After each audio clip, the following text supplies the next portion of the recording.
ప్రొఫెషనల్గా hair straightening ఎలా చేయాలో స్టెప్ బై స్టెప్ ప్రాసెస్ నేను చెప్తున్నాను. సో దట్ మీకు కూడా కర్లీ హెయిర్ ఉంటే కనుక ఈ వీడియోని సేవ్ చేసేసుకోండి. ఫస్ట్ అయితే హెయిర్ మొత్తం పైన హీట్ ప్రొటెక్షన్ స్ప్రే యూస్ చేయాలి. సో దట్ మనం హీట్ యూస్ చేసేటప్పుడు మన హెయిర్ అనేది డ్యామేజ్ అవ్వకుండా ఉంటుందన్నమాట. చాలా థిక్ సెక్షన్స్ తీసుకోకుండా పల్చర్ సెక్షన్స్ తీసుకోండి. సో దట్ మీరు ఎక్కువ ప్రెషర్ పెట్టకుండా తొందరగానే స్ట్రైట్నింగ్ అనేది ఫినిష్ చేసుకోవచ్చు అనమాట.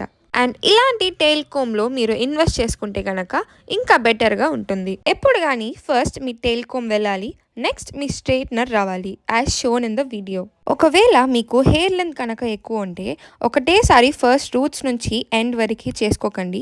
రేఖా మ్యామ్ చేస్తున్నట్టు ఫస్ట్ 50% చేసిన తర్వాత నెక్స్ట్ 50% చేసుకోండి. సో దట్ మీకు హ్యాండ్ అనేది పెయిన్ అవ్వకుండా ఉంటుందన్నమాట. ఇలాంటి ఎంతో టిప్స్ అండ్ ట్రిక్స్ మన స్టూడెంట్స్కి లైవ్గా డెమో ఇచ్చి నేర్పిస్తున్నాం. మీకు ఒక బెస్ట్ అకాడమీలో ప్రొఫెషనల్గా నేర్చుకోవాలని అనుకుంటే ఈ నంబర్కి కాల్ చేసి ఎంక్వైరీ చేయండి. Thank you.